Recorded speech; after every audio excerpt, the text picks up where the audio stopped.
টাকা কর্জ দিয়ে কি অতিরিক্ত গ্রহণ করা বৈধ হবে নাকি বৈধ হবে না?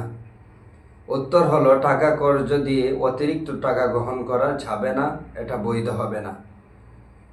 আল্লাহ পাক রব্বুল আলামিন বলেন, আল্লাযীনা ইয়াকুলুনা রিবা লা ইয়াকুমুনা ইল্লা কামা ইয়াকুমুল্লাযী ইয়াতাখাব্বাতুহু শাইতানু মিনাল মাস। তবে ফুকাহায়ে কেরামের মত অনুযায়ী, তাদের ভাষা অনুযায়ী, যদি অতিরিক্ত ঋণ গ্রহীতা স্বেচ্ছায় সে প্রদান করে, তাহলে সেটা সুদ হিসাবে বিবেচিত হবে না। মনে করেন একজন ব্যক্তি সে 5,000 টাকা কাউকে ঋণ হিসাবে দিল। সে যদি তৎক্ষণাৎ শর্ত উল্লেখ করে যে আমাকে আগামী বছর যখন দিবে অথবা আগামী মাসে দিবে, তাহলে আমাকে 500 টাকা অথবা 1,000 টাকা বৃদ্ধি করে দিতে হবে, তাহলে সেটা স্পষ্ট সুদ।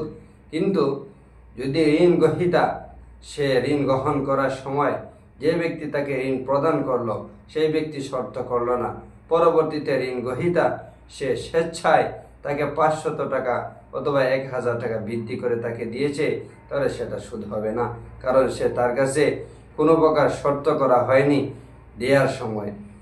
এই ফুকাহায়ে কেরামের বক্তব্য অনুযায়ী বোঝা যায়, যেভাবে হেদায়া বিভিন্ন কিতাব, যেভাবে রদ্দুল মুখতার, ফতোয়ে শামী সহ বিভিন্ন কিতাবের মুসান্নিফদের বক্তব্য থেকে বুঝে আসে, ওমা জাদা আলাল মুস্তাকিরি তোয়ান ফালাইসে বিরিবান।